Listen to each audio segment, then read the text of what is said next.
Fala, meus queridos, tudo bem com vocês? Como passaram essa semana? Semana de rodada do Campeonato Brasileiro. Uma rodada que não mexeu tanto assim na tabela, mas movimentou bastante jogos muito interessantes pra gente conversar. Fica aqui até o final desse vídeo que você vai ter uma análise completa de todos os 10 jogos que fizeram parte dessa 14ª rodada do Campeonato Brasileiro. Rodada que tivemos vitórias do líder, né? O líder abrindo vantagem na frente ali, o Flamengo abrindo essa vantagem. Tivemos também alguns times que entraram no G4 nessa rodada. O Bahia permaneceu ali com a mesma pontuação que muitos times ali do G4. Então temos uma rodada interessante, apesar de não mexer tanto, não ter tanta alteração assim no campeonato, mas com jogos legais, assim, né? Alguns times já estão contando com algumas voltas, né, da Copa América, e isso vai ser muito importante para esse finalzinho de primeiro turno. Lembrando que só faltam 5 jogos para finalizar o primeiro turno do Campeonato Brasileiro, né? Então, provavelmente em agosto, se eu não me engano, já deve estar iniciando o segundo turno, junto com os jogos atrasados, né, do Campeonato Brasileiro, que vão acontecer ao longo desse mês ainda. Mas, meus queridos, vamos começar pelos jogos de quarta-feira, que foi onde onde começou a 14ª rodada, né, com a vitória do Botafogo em cima do Cuiabá por 2-1. É impressionante como o Isidro Pita se tornou um grande carrasco do Botafogo, né, nesse tempo que ele está aí jogando tanto por Juventude quanto pelo próprio Cuiabá. O jogador, em 5 jogos contra a equipe carioca, marcou 5 gols e voltou a marcar, né, como eu falei, nesse jogo de quarta-feira na Arena Pantanal de pênalti. Né, o Botafogo saiu na frente com um belo gol do Cauê, e aí o Pita empatou de pênalti no finalzinho do primeiro tempo com um pênalti neném do Lucas Alter, que acabou empurrando o Pita dentro da área. Um pênalti que a gente não vê nem em vários de campeonato, em jogadores, né, de ligas inferiores. Foi bem como o Léo Link foi dizer sobre a expulsão dele no jogo contra o São Paulo. Foi bem cabaço, né? Acabou empurrando dentro da área de maneira assintosa e a marcação foi correta. Cauê fez o primeiro gol, como eu falei, a favor do Botafogo. O Pita empatou no finalzinho do primeiro tempo. E o Matheus Ponte fez os 2-1 a favor do Botafogo no meio ali do segundo tempo, dando essa vitória pro Fogudo. Foi um jogo bem mediano, né? Com poucas chances criadas dos dois lados. O Cuiabá até teve mais depois, mais domínio, né, depois do segundo gol, e no segundo tempo como um todo também, o Cuiabá levou mais perigo ao gol do Botafogo do que o Botafogo ao gol do Dourado. Mas foi com as chances criadas, né, pelo Botafogo, aproveitando muitos contra-ataques, né, o Botafogo aproveitou muitos contra-ataques, inclusive o segundo gol do Botafogo com o Matheus Ponte foi assim, aproveitando uma roubada de bola no meio de campo, o time criou e conseguiu fazer o segundo gol, o gol da vitória. Mas o interessante desse jogo que eu quero destacar para vocês é que o Botafogo em nenhum momento conseguiu anular o Cuiabá. Eu não consigo ter domínio do Cuiabá. Pode ser pelo jogo fora de casa, né? Pode ser por essa pressão que jogou na Arena Pantanal, mas não teve domínio, né? Deixou o Cuiabá realmente jogar em boa parte do jogo e por isso o jogo foi mediano, mas aqui não teve muitas chances claras, né? Mas obviamente o Cuiabá dominou mais o duelo do que o Botafogo, que saiu vitorioso, e com isso permanece na caça da liderança atrás do Flamengo. Agora o Botafogo, inclusive, virou o segundo lugar do Campeonato Brasileiro, né? Tá na segunda colocação, enquanto o Cuiabá se aproximou um pouco mais da zona de rebaixamento, né? O Cuiabá tá com 13 pontos e o Corinthians, que é o primeiro time dentro, com 12 pontos. A gente vai chegar para falar do Corinthians. O Vasco venceu o Fortaleza em São Januário num excelente jogo do time vascaíno. O Vasco dominou do começo ao fim do jogo, né, aproveitando a vantagem numérica, mas o Vasco realmente foi melhor e mereceu essa vitória. Matheus Carvalho aproveitou no finalzinho do primeiro tempo para marcar o primeiro gol do Vasco na partida, e o Veguete no comecinho do segundo tempo já deu 2-0 e encaminhou essa vitória para o Vascão.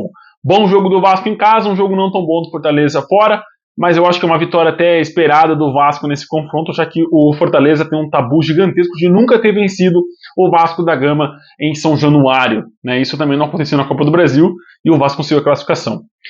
Bom jogo também do Criciúma, né? O jogo foi muito bem equilibrado em Criciúma e Cruzeiro, né? Foi muito bem equilibrado, com chances dos dois lados. Ambas as equipes tiveram chance de empatar, de aumentar o placar, mas quem aproveitou melhor foi o Criciúma no comecinho do segundo tempo, com o Bolacier, que acabou fazendo o 1-0, e esse foi o placar do jogo. Mais uma vez, um jogo equilibrado, o Cruzeiro está desempenhando um bom futebol, mas precisa converter mais as chances que cria em gol. Isso vai, obviamente, né, converter em mais probabilidade do time mineiro de vencer os seus jogos. Mas gostei do jogo do Criciúma, está se tornando um time que está marcando só o jogo...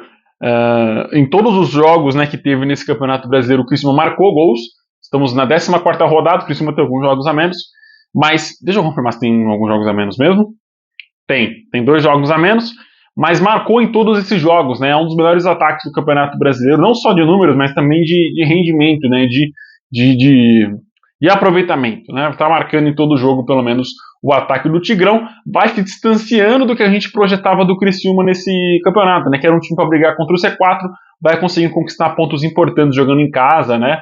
E contra equipes que vão brigar pela parte de cima, que estão se projetando para brigar pela parte de cima, como é o caso do Cruzeiro. Uma vitória, acho que uma derrota até que considerável do Cruzeiro fora de casa. Acho que o Cruzeiro vai conseguir vencer o Criciúma jogando no Mineirão no retorno. Quem eu não esperava, não só pelo placar, acho que pelo resultado tudo bem, mas pelo placar eu não esperava que isso fosse acontecer nesse confronto. Seguinte, para contextualizar como um todo, né, que já que vai ser um dos destaques do vídeo, o Atlético dentro de casa, na Arena MRV, ainda não mostrou a força que a sua torcida tem nos seus jogos como mandante. Força que foi demonstrada na Arena Independência, no próprio Mineirão e em outros estádios de Minas Gerais.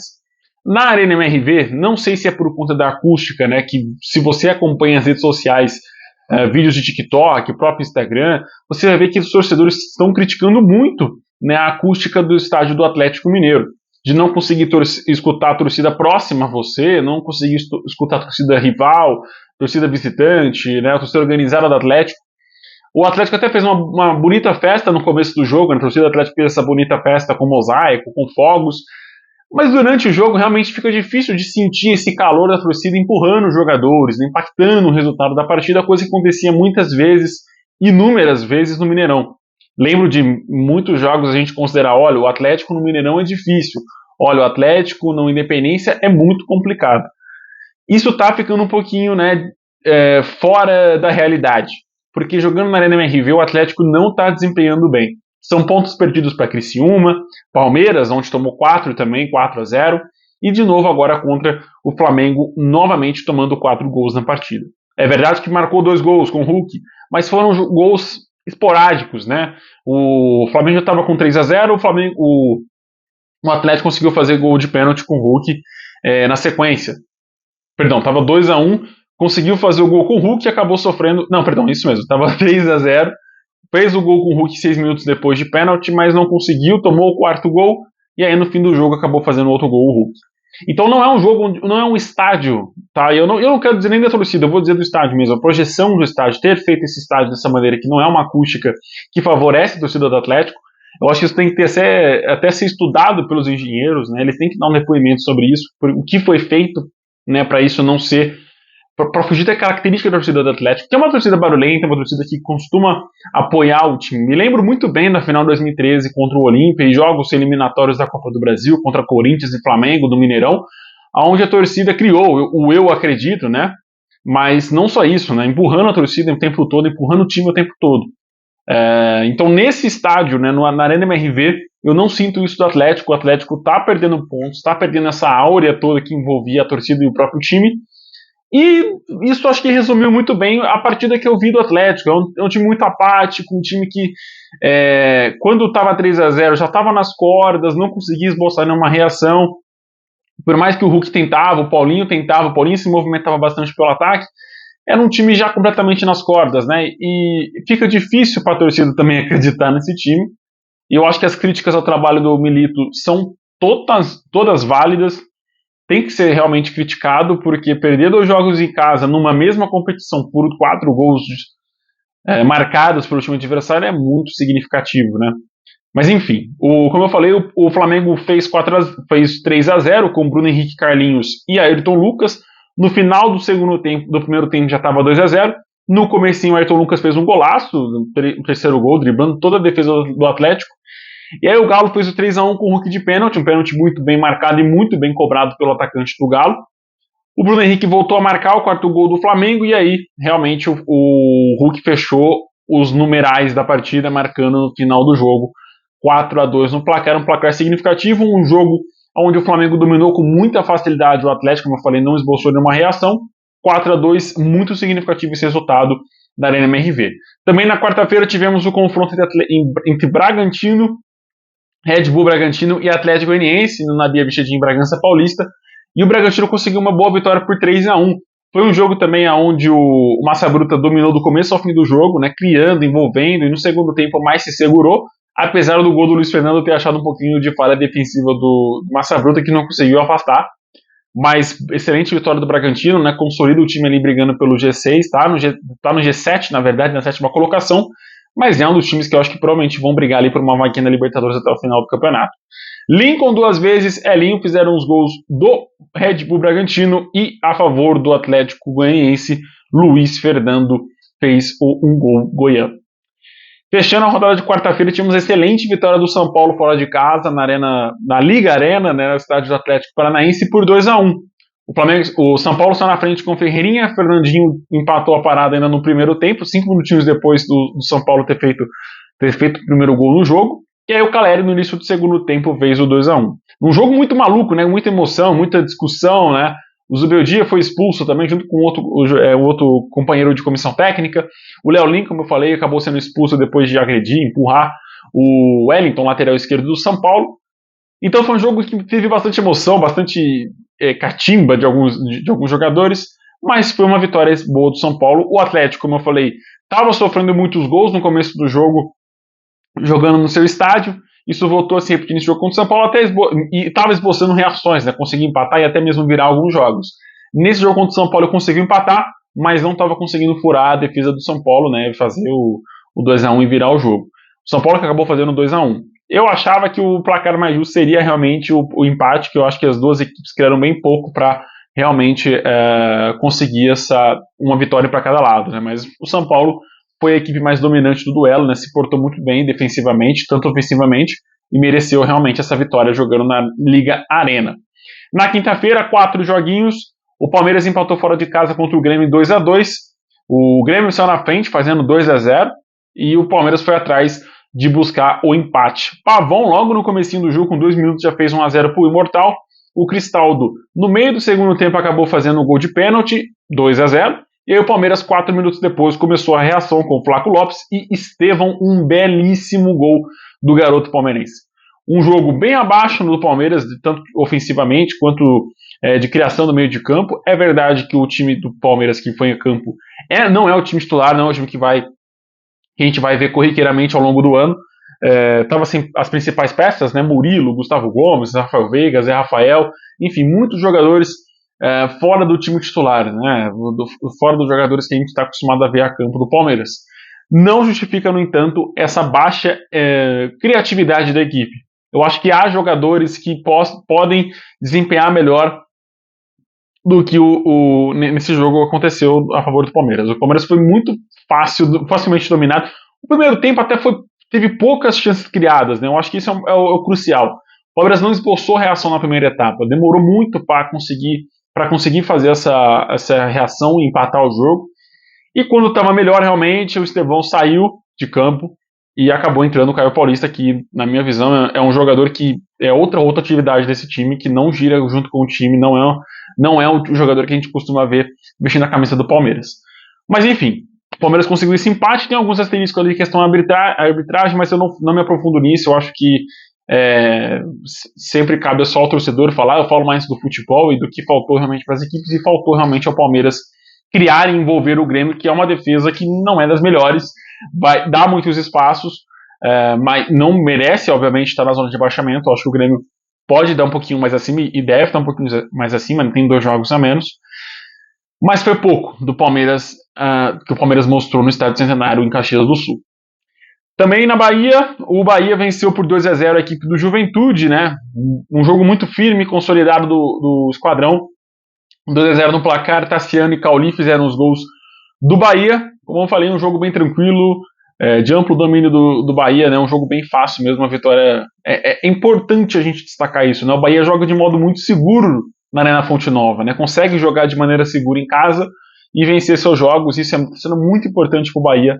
É realmente uma das melhores equipes desse Campeonato Brasileiro. Dá gosto de ver o Bahia jogando na Fonte Nova ou nos jogos fora de casa. Também na quinta-feira tivemos um empate amargo, sonolento, ruim, horrível entre Fluminense e Internacional. O Inter só na frente com o Igor Gomes, mas é um time que cria muito pouco, que consegue converter muito pouco as suas finalizações. Tanto que é um dos piores ataques do Campeonato Brasileiro, né? E eu acho que esse único gol do Inter contra o Lanterna da competição, vivendo a pior fase dos seus últimos 5 anos, ouso até dizer mais, né? Desde 2012, quando o Fluminense foi campeão brasileiro, eu não lembro um momento tão ruim como esse do Fluminense, né? 20º colocado, um futebol que não consegue apresentar, uma reação que não consegue ter, e o Inter não consegue aproveitar isso, né? Volta com o empate do Maracanã. Eu acho que do ponto de vista pré-campeonato brasileiro, esse empate seria celebrado, né? Seria até uma das metas. Mas vendo o futebol do Fluminense, né? Eu acho que o Inter deixou 2 pontos no Rio de Janeiro. Ao Fluminense, né? O Fluminense conseguiu um empate nos acréscimos do primeiro tempo com o Paulo Henrique Ganso, mas também é um time que precisa apresentar uma reação, né? Tá devendo muito nesse campeonato brasileiro. Não é justificável essa 20ª colocação, né? O Fluminense terminar nessa 20ª colocação.